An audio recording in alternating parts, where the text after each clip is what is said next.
If you're a woman who's considering podcasting and wondering, how do I get started and how do I keep going? Today's episode is really a 2-for-1 special, and you do not want to miss it. Do you aspire to an uncomplicated and fulfilling way of life? I'm Dianne Squires, aka Dianne. That's what all my friends call me. I'm an island woman living on the island of Barbados and walking my path to a big and simple life. Walk with me and learn with me. Welcome to the Island Woman Podcast.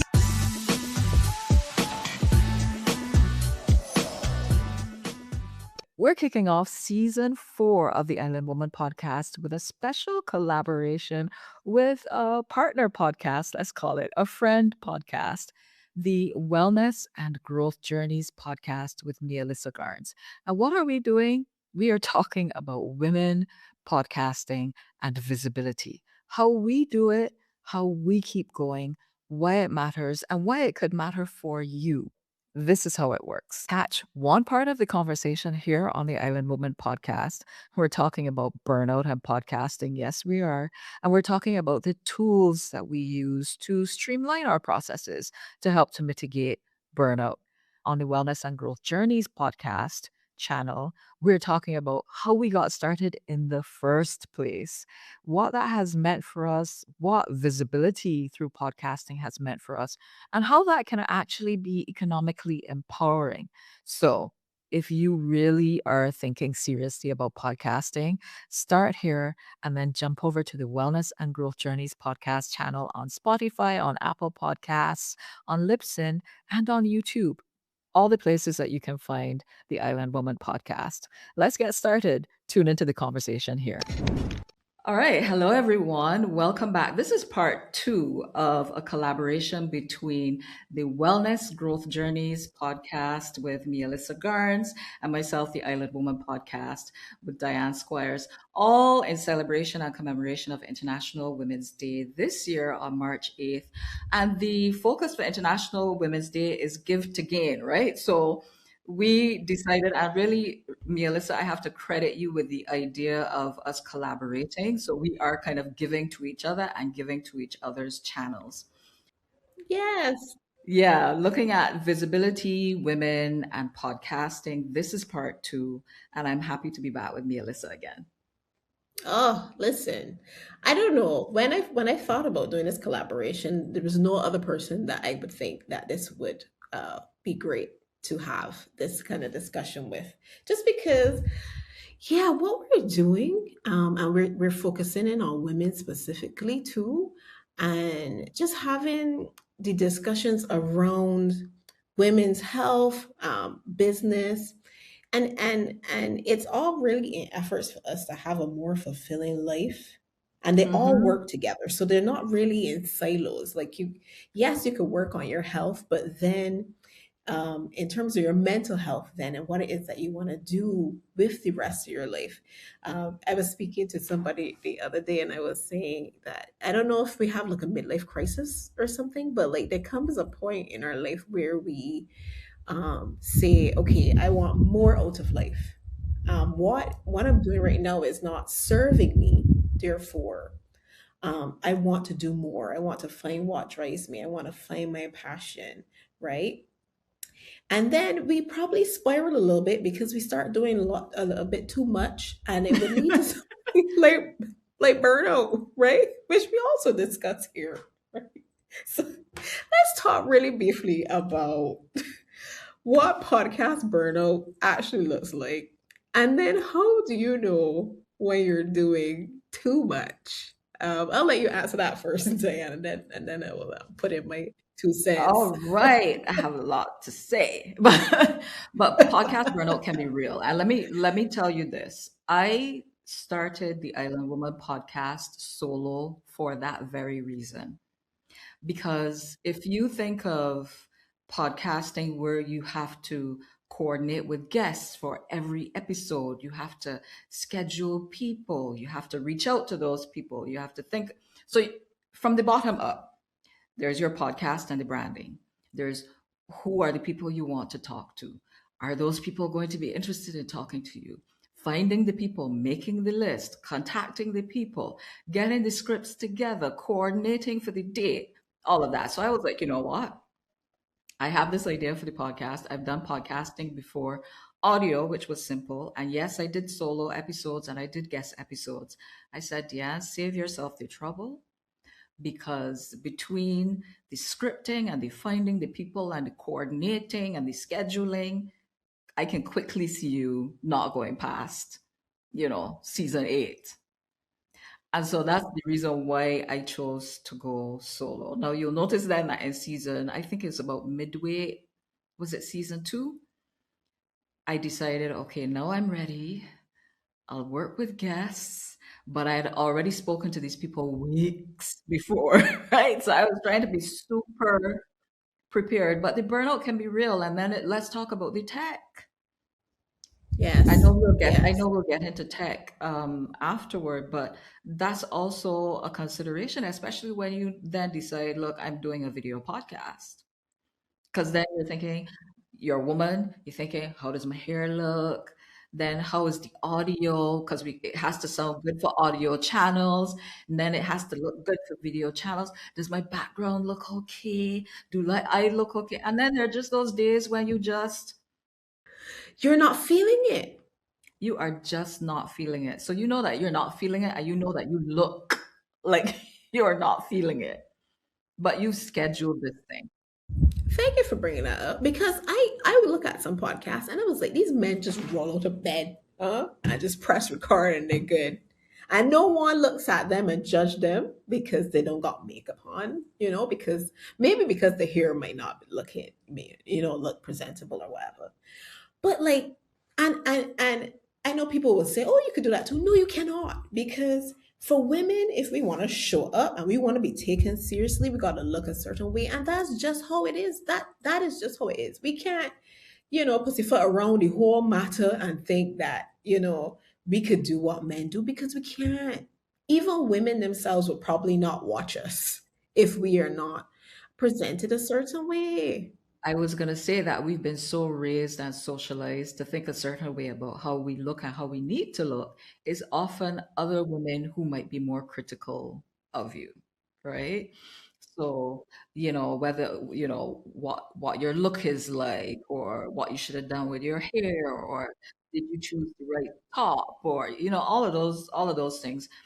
And I guess you can't blame us because I mean, when I was growing up, obviously looking a certain way for if you're going to work, if you're going to church, if you leave in the house, period, It's true.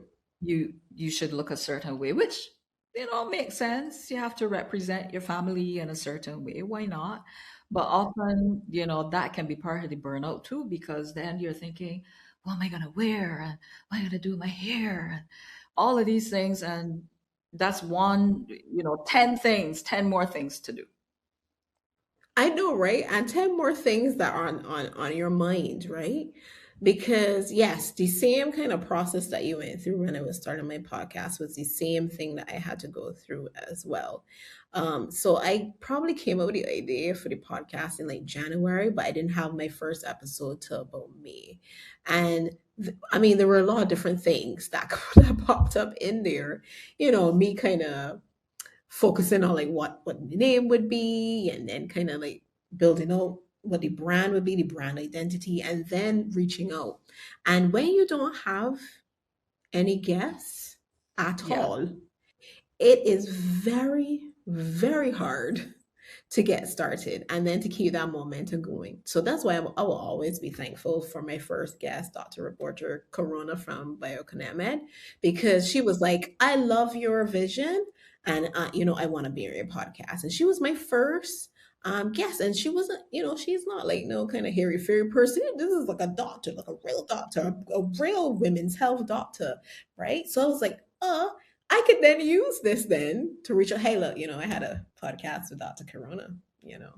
And she's a certified menopause practitioner too. Yep. So, I'm the real deal, right?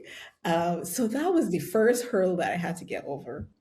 And then was the editing, like you say, with the software, and we'll talk about a little bit more about that.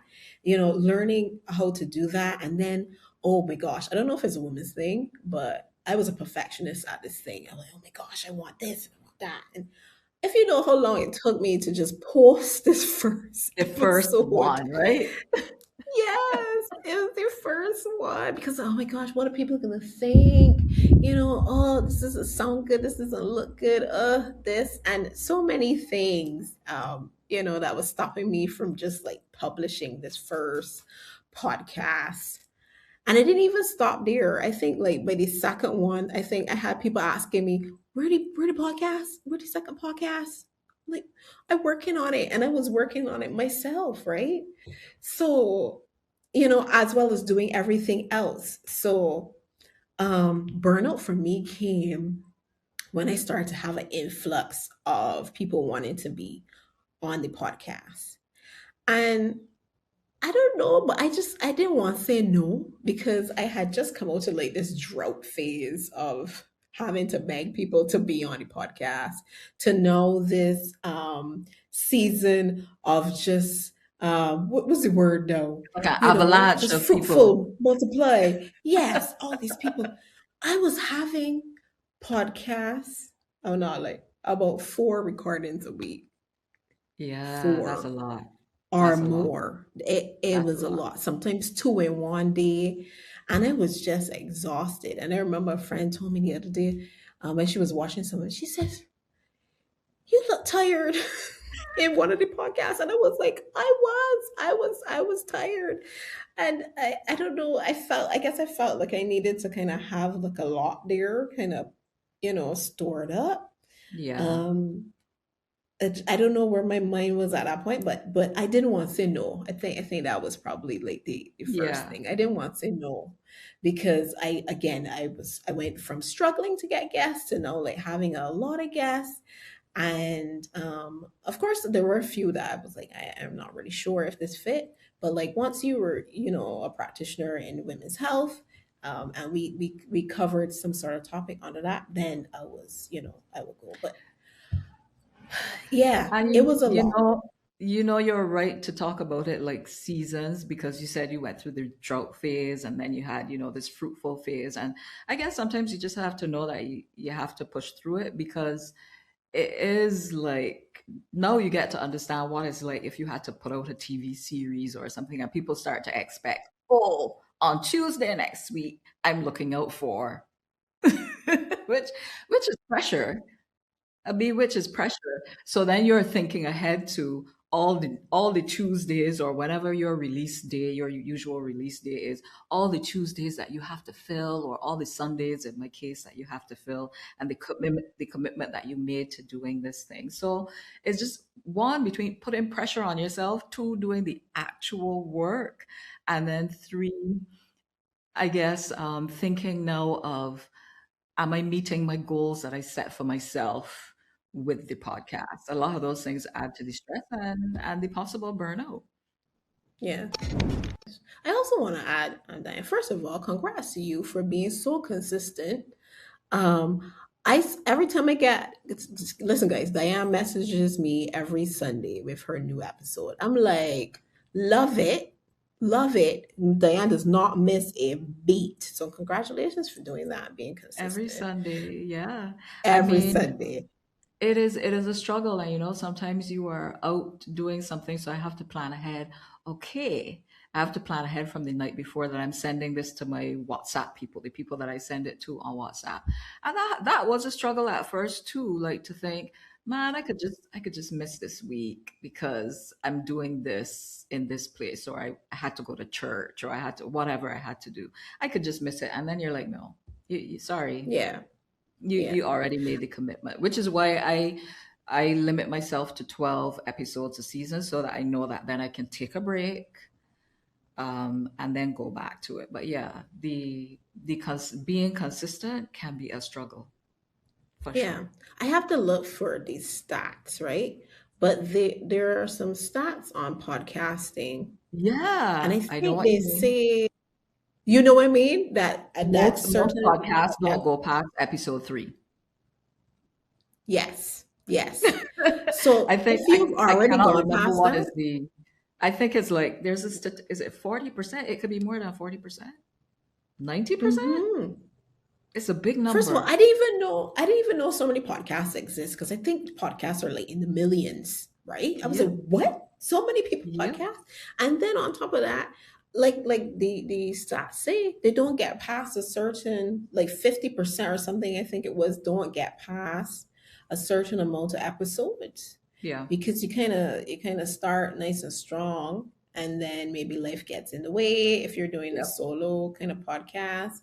Um, I think if you don't get, I guess, the reactions or the engagement that you would like when when you publish the first couple of Yeah. episodes, you might get disheartened about that, and then Discouraged. you slowly but surely kind of fizzle out. What's the other things? The other things could be like maybe because I'm also juggling, and I'm sure you are juggling the podcast as well as doing work, right? Yeah. That's why when people when I see certain posts on social media, I was like, where do these people get the time? Like outside of this podcast, as soon as it's finished, I gotta go right back to work, client work and that kind of stuff, right? So like you Yeah. might be managing multiple jobs at the same time, and then if it isn't doing anything like bringing any money or anything like that, then eventually it might fizzle out. Yeah. um, so I could see where a majority of the podcast might not go past like a certain number of episodes. So that's why I'm Yeah. so proud of us. Happy International Women's Yeah. Day by the time this comes out, by the way. Happy International Women's Day. I'm Yeah. so proud of us. I agree. I agree. I'm proud of us too. And I think it's also that we had a specific vision in mind. And I think you're kind of holding yourself to that vision. If I stop now, what happens? Yes. What could have happened if I had kept going? That's the question that I don't want to have to ask myself, right? So Yes. I agree so with I feel that. like that's one of the things that keeps me going. What I don't want to have to ask myself, but the what would have happened if you had just kept going? Like if the hair didn't look Yes. right and the outfit didn't look right, but the message was right, and then eventually you got it all together. What would have happened? I don't want to have to ask myself that question. Yes. I would feel You know bad. that you say that, right? Years ago, this is when I was doing my master's in the UK. I started my YouTube channel doing wig and hair reviews, right? Nice. And my husband was like, "You could keep doing that," and I was like, I would probably blown up by now because when I Look at when I yeah. Look when at I what's her first name? published the Patricia. Patricia. What's her name? right, right, Yeah. yeah, I got over 1,000 or something views from like the different videos that I put out with the different wigs, and then like women were commenting and like, oh my gosh, I want to get one of these, and, and I was like, imagine if I had kept doing this, how far I would have gotten by now. So I agree with that mentality. Like we don't know if we stop. No, we don't know how far we would have we this would have Yeah. gone. We would have taken this. Yeah. Like And I what think sort of guests we're gonna get on the show. Who it's gonna reach, who it's going to help. So yeah, let's encourage each other to just keep pushing and going on.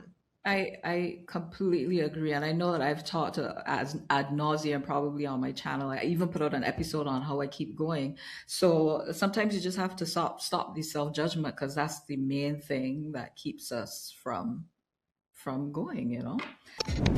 But I want to move on now because we talked a little teeny bit about the tools that we're using for podcasting, how hard or easy it can be, especially when you start to do video podcasting. So let's take a look, Melissa, at what are the tools that you use? Like, what are the ones that are really helpful to keep you going, to keep it sustainable?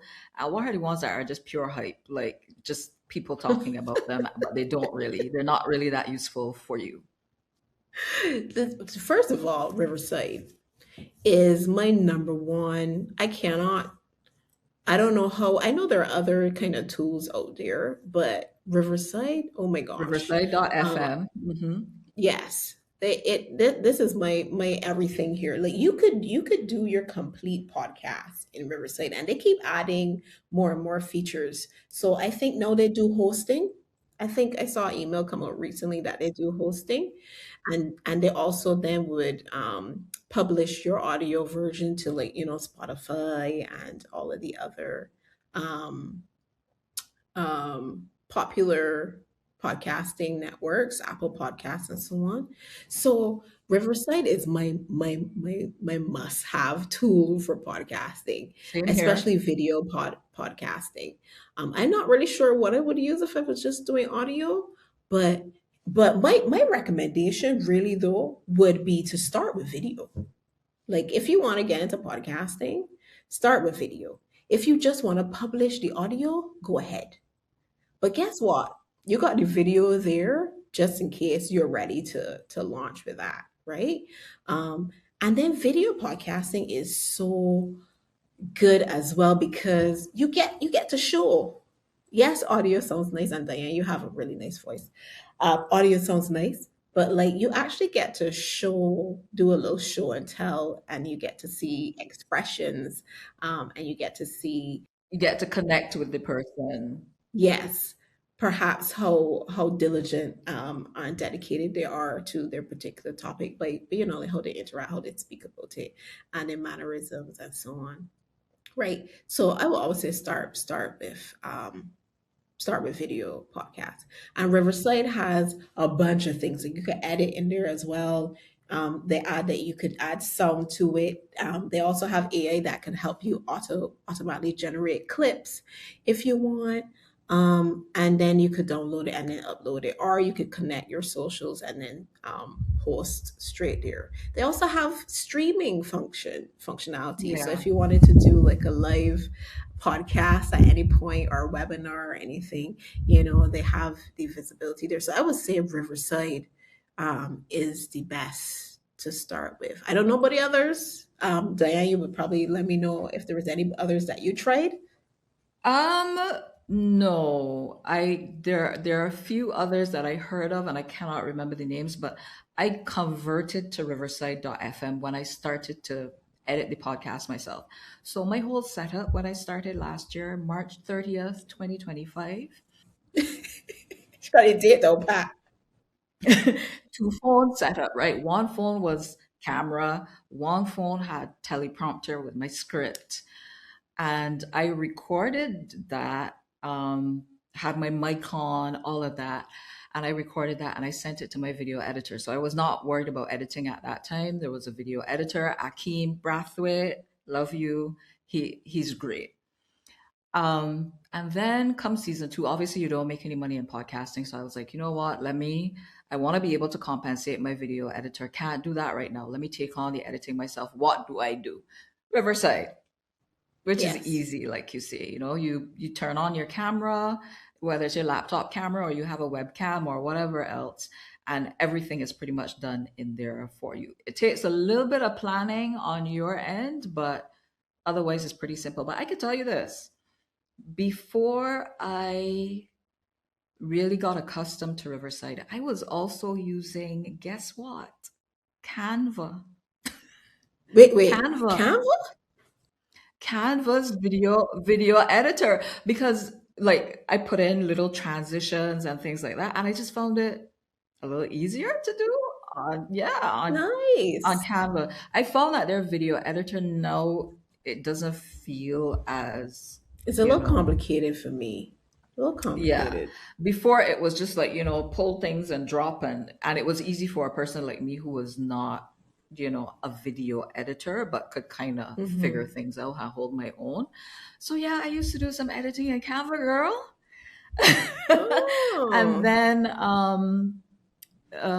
sometimes if I wanted audio to be better, because I wasn't on the pro feature of Riverside all the time, right. I would use Adobe Podcast, which is pretty good. I think they're audio only. I think they do video. No, but they were audio, and you could go in there and upload your audio and clean it up and take out the echo and all of that fancy stuff.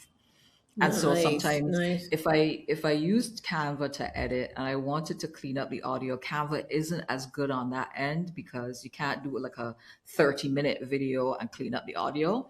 I would use Hmm. Adobe Podcast. They have I think it's echo cancellation or audio enhancement feature, something like that you can use. Yeah. So those are my And you know what tools. I like too? I do like CapCut. Um, if you really want like a serious video editor, Yeah. CapCut. I do like CapCut, and Yeah. they have the resources like Canva and like Riverside where you could add music, but then it has a lot more Mhm. transitions. Like if you want to, fancy it and add more transitions and so on, they have that there. So it really is whatever tool that you feel comfortable with. But those are some really good options. And I also wanted to mention Fireflies. Oh, It go ahead. Fireflies is a must for me. And this is how I use. So I use it when I am doing like my pre-guest chats because okay, no, yes, like I could be selective. So if you come and you want to be on a podcast and I'm not completely sure if you might be a fit, then I do like a quick chat Yeah. before we even schedule. So in that quick chat, I would have my Fireflies AI in there, and It's a we would note discuss. taker, just to be clear, it's a note Yes, taker. is a note taker. Yes, so we would Okay. discuss. It takes notes, and it also records the meeting as well. So if you wanted Mhm. to hear the audio, you could do that as well, and it summarizes everything too. Like a nice little to do list, and you can share the notes with your guests if they are kind of unsure about, what are they don't remember what y'all spoke about. But I really love it because yes, when you're super busy and you're doing a lot of meetings and client work and so on, you might forget or you might don't remember everything that you want to speak about when you record the podcast. Because usually the quick chat would be before, maybe a week or two before the actual recording of the podcast. Right. So Fireflies is like my nice little memory guy. And I could go in really quickly and see, what we spoke about in a summarized version. And if I want, I could download that complete transcript, pop it into ChatGPT, which is my another go-to AI tool, and then say, "Hey, let's summarize this for me," or pick out some questions or for me.